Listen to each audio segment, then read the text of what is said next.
Opposition अपना stand clear करे, ये विषय हमने खारगे जी और मैंने प्रेस कॉन्फ्रेंस किया, बाकी ऑपोजिशन ने क्लियरली बोला है we are not interested in listening to mister Amit Shah's imagination. We are not interested in him giving us a lecture or a discussion. We are interested in one simple thing. And when I say we, I mean the younger generation of this country. Who shot those students? Who gave the order to shoot those students? Who blinded one of the students?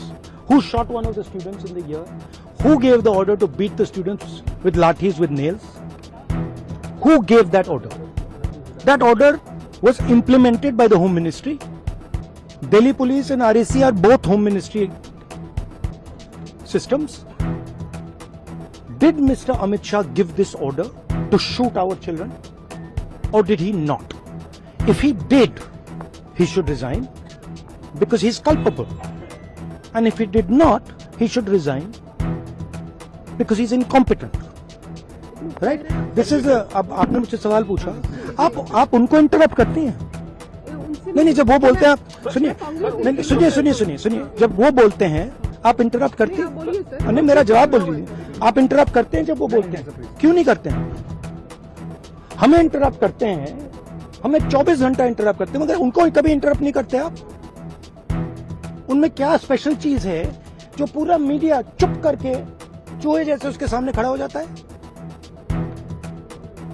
आपको students नहीं डर रहे हैं, पूरे देश में students नहीं डर रहे हैं, आपको भी नहीं डरना चाहिए। एक सेकेंड, तो the question is not whether Mr. Amit Shah comes and opines. We don't care what he has to say. Okay? First of all, the most important thing to understand is 20 दिन के लिए गायब हो गए। यहां बैठे थे, गाड़ी आती थी जाती थी, 30 गाड़ियां उनके। Student should know this. 30 cars around Amit Shah.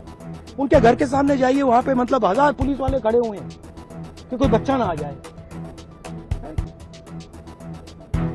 तो गुब्बारे में से गैस निकल गई, अब लास्ट मिनट वो उसमें फिर से गैस भरने की कोशिश कर रहे हैं, बट गुब्बारा फट गया है। Amit Shah has no courage.